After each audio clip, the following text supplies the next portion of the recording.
Olá, meus amigos, que Deus abençoe a todos vocês, rica e abundantemente, em o nome de nosso Senhor e Salvador Jesus Cristo. Eu sou o pastor José Maria, da Igreja Identidade de Cristo. Estamos retornando nesta linda manhã de sábado. É claro, depende do horário que você for assistir o nosso devocional, que na verdade é a leitura de um capítulo da Bíblia.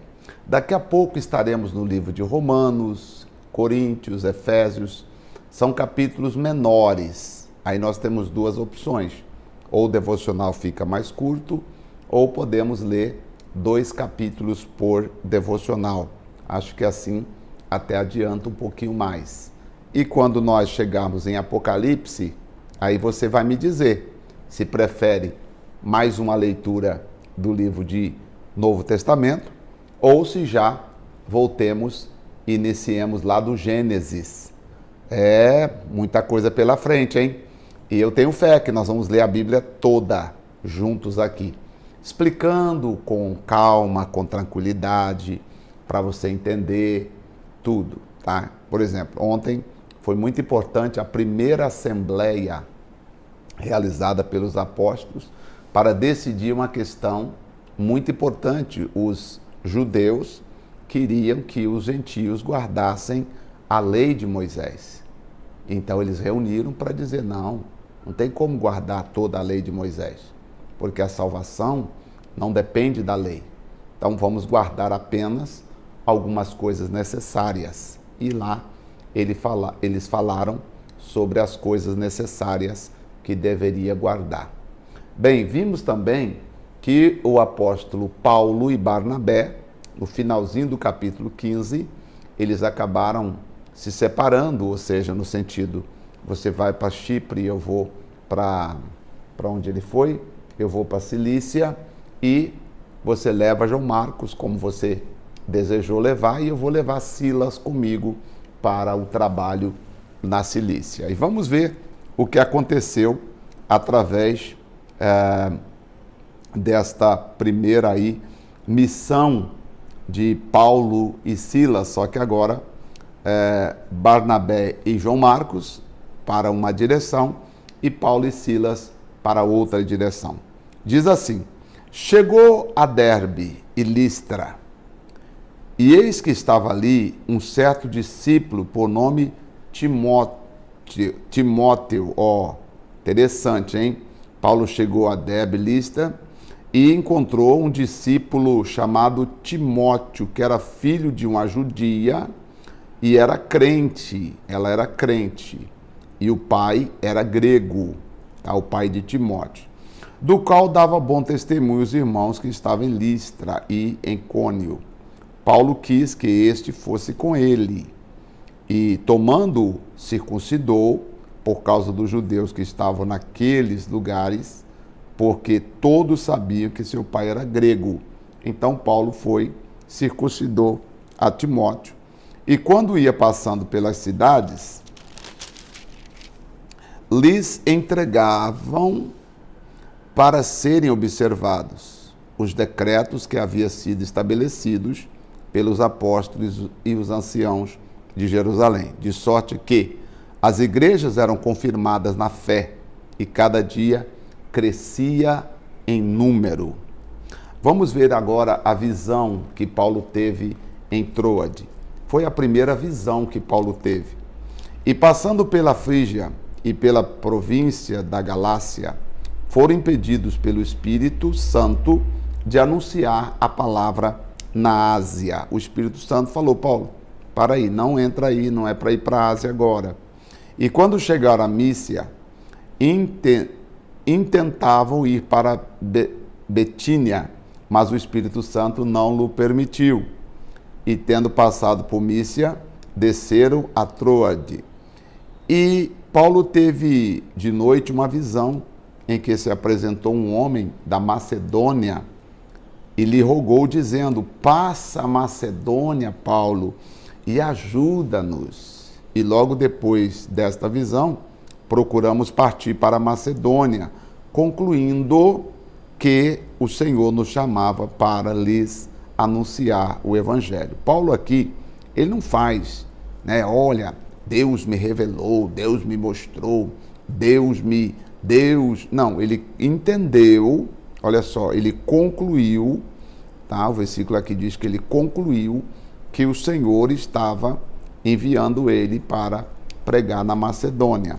E vamos ver o que aconteceu quando eles chegaram na Macedônia, versículo 11. E navegado de Troa, fomos correndo em caminho direto para Samotrácia e no dia seguinte para Neápolis. E dali fomos para Filipos, que é a primeira cidade desde a Macedônia.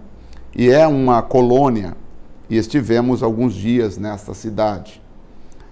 No dia de sábado, saímos fora das portas da cidade, né, para a beira do rio, onde se costumava fazer orações. E assentando-nos falamos as mulheres que estavam ali. Aqui você percebe uma coisa interessante, porque já falaram para nós que a gente não pode orar a não ser na igreja, no quarto, com a porta fechada, né? Só que aqui você vê, marca o versículo 13, você vê Paulo orando na beira do rio com algumas pessoas. E diz o 14, e uma certa mulher chamada Lídia, vendedora de púrpura da cidade de Tiatira, e que servia a Deus, nos ouvia. E o Senhor lhe abriu o coração para que estivesse atenta ao que Paulo dizia. Depois que foi batizada, ela e a sua casa, nos rogou, dizendo, se haveis julgado que eu seja fiel ao Senhor, entrai na minha casa. E ali ela nos forçou a ir para a casa dela. Ela nos constrangeu, tá, a ir para a casa dela. Então Paulo foi para a casa desta senhora. E diz o versículo 16,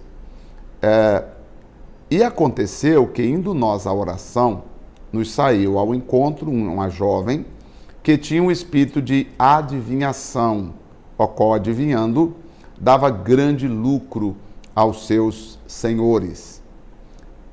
Esta, seguindo a Paulo e a nós, clamava dizendo, estes homens, estão vendo aí? Eles são homens de Deus e anunciam o caminho da salvação. Eles são servos do Deus Altíssimo. Claro, isso vindo da boca dessa mulher, dessa jovem, que adivinhava, forçava ainda mais a crença das pessoas nela, porque ela era adivinha e as pessoas, ela dava lucro. Isso fez ela por muitos dias. Versículo 18. Mas um dia Paulo ficou perturbado. Voltou-se e disse ao Espírito, Espírito, em nome de Jesus Cristo, te mando que saia dela. E na mesma hora, o espírito de adivinhação saiu dela. Versículo 19, vendo os seus senhores que a esperança do seu lucro estava perdida, prenderam Paulo e Silas e os levaram à praça, à presença dos magistrados. Hoje tem pastores que quase que fazem aí esse negócio de adivinhar, né? Fica adivinhando aí as coisas. Às vezes tem gente que acha, não, mas é de Deus. Não, pode ser até espiritual. Cuidado com essas pessoas que ficam adivinhando, porque muitos desses adivinhadores que usam táticas, né? Às vezes até de PNL e etc., para poder adivinhar coisas, para fazer coisas, muitas vezes eles fazem tudo isso no intuito de tirar dinheiro das pessoas, de as pessoas, depois a pessoa patrocinar o ministério deles. Então, cuidado com isso, não faça isso, tá? Não vá atrás desses que ficam adivinhando data de nascimento, adivinham coisas, adivinham placa de carro, adivinham qual curso que você deveria fazer e como é que está o casamento, etc. Não vá atrás disso. Isso tanto pode ser espiritual da parte do mal, né? E aí você tem que verificar, porque muitas vezes aqui, né, essas pessoas davam lucro, essa moça dava lucro aos seus senhores. Então, eles prenderam Paulo e Silas por causa do lucro que agora não teria mais, porque o espírito maligno saiu dela. Mas veja que ela elogiou Paulo, dizendo ele é grande homem de Deus, esses homens aí que estão anunciando a palavra de Deus são homens de Deus. Para quê? Para convencer as pessoas de que ela estava certa. E às vezes acontece isso também hoje. Às vezes a pessoa faz umas interpretações, umas adivinhações. Para quê? Para te levar a crer que ele é de Deus, que ela é de Deus. Mas você tem que olhar os frutos. Veja os frutos. Caminha de perto e veja o fruto das pessoas, tá bom? Então apresentaram aos magistrados, dizendo: estes homens, sendo judeus, perturbam a nossa cidade e nos expõem costumes que nos não é lícito receber nem praticar, visto que somos romanos. Veja, Paulo não estava ensinando nada fora do contexto do natural, do que era para o judeu. Só que agora, pelo fato deles terem tomado prejuízo, o demônio saiu da moça e agora ela não consegue mais adivinhar. Então Paulo e Silas Paulo e Silas foram lançados na prisão. Versículo 22 diz: e a multidão se levantou unida contra eles, e os magistrados, rasgando-lhes as vestes, mandaram açoitá-los com varas. E, havendo-lhes dado muitos açoites, os lançaram na prisão, mandando ao carcereiro que os guardasse com segurança. O qual, tendo recebido tal ordem, os lançou no cárcere interior e lhes assegurou os pés no tronco. Perto da meia-noite, verso 25, perto da meia-noite, Paulo e Silas, orando, cantavam hinos a Deus, e os outros presos escutavam.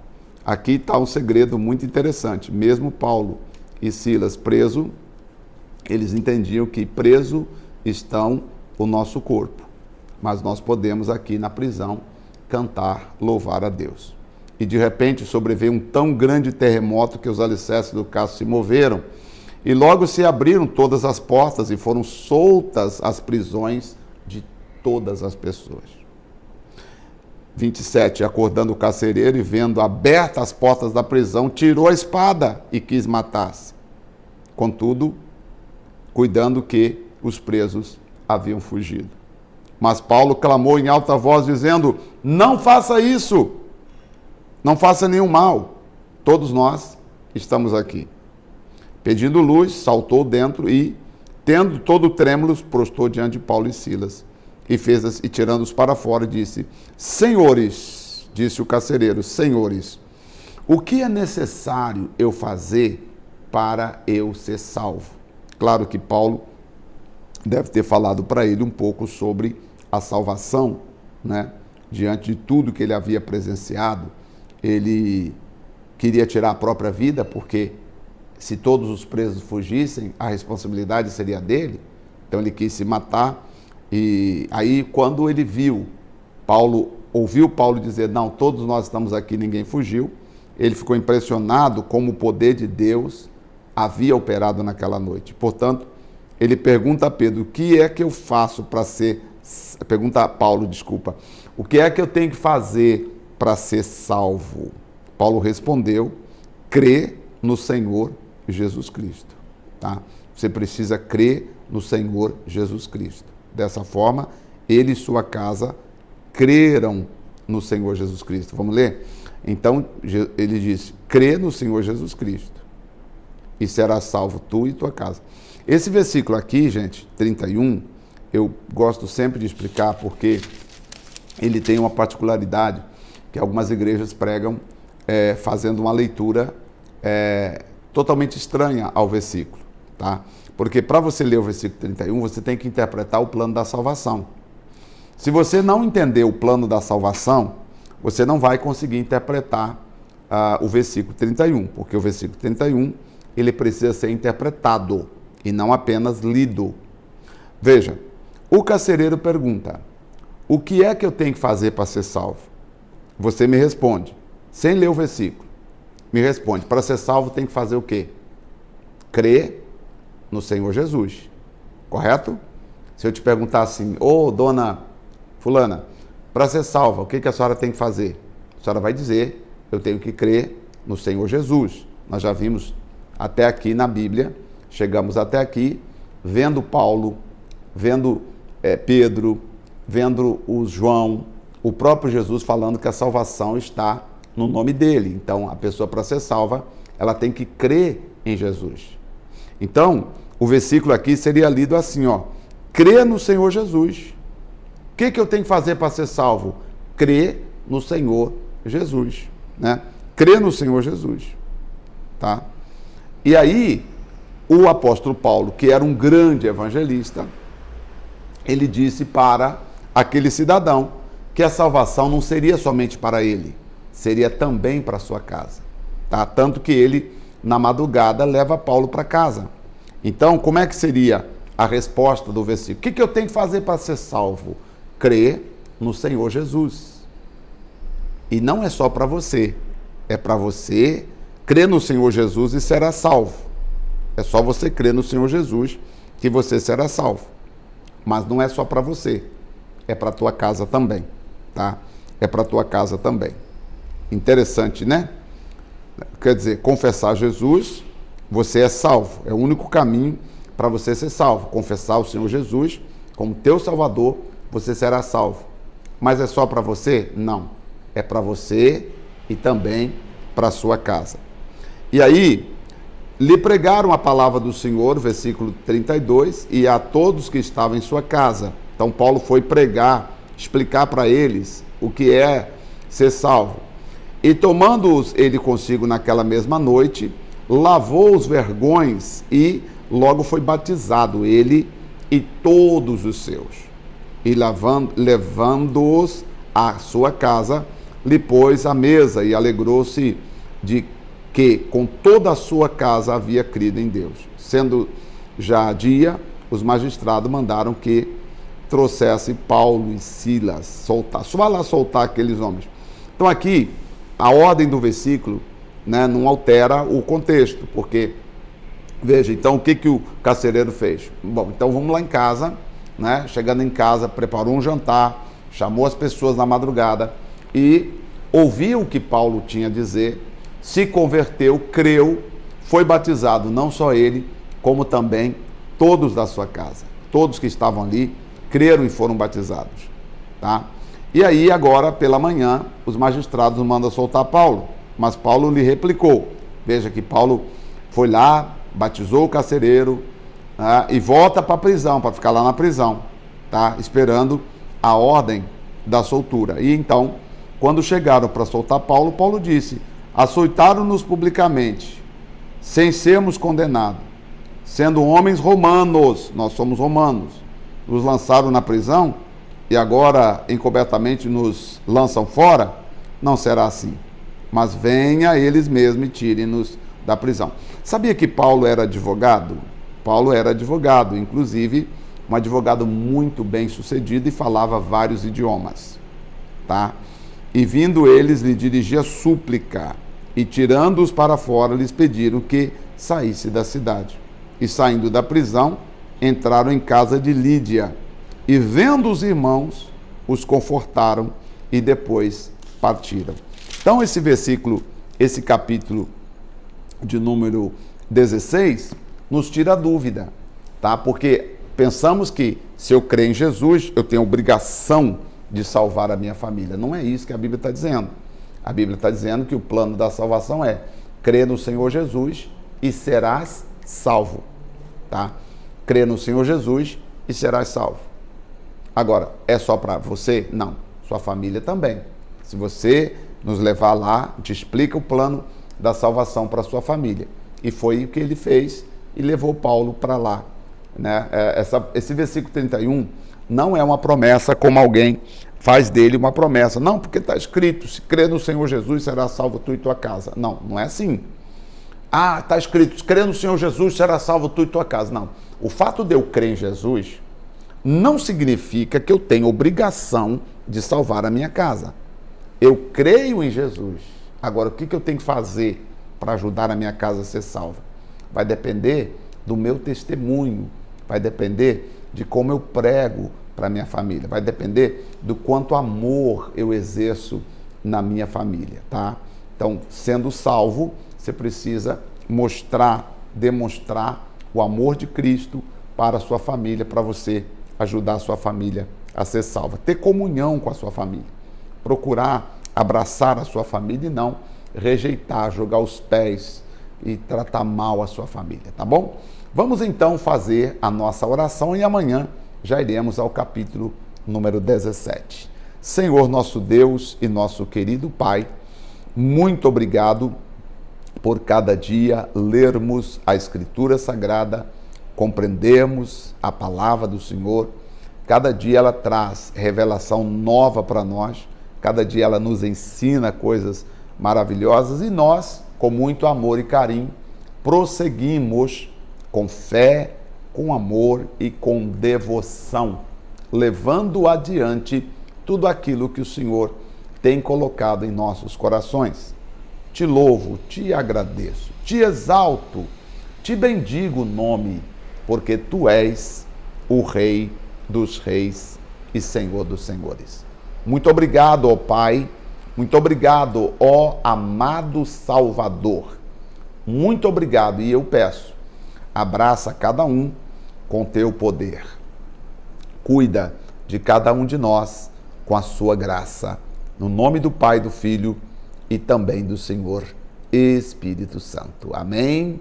Graças a Deus, graças a Deus. Muito bem.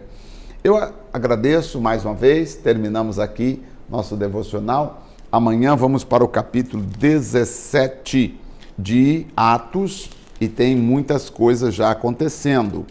Capítulo 17, Paulo em Tessalônica, vamos ver o que ele fez. Depois ele está em Atenas, pregando lá em Atenas, e segue depois Paulo para Corinto, e aí nós vamos entender algumas coisas. Meu Deus, quantas coisas nós vamos entender aqui, lendo juntos o capítulo 17. Deus abençoe, obrigado pelo carinho da sua companhia e até amanhã, em nome de Jesus. Até lá.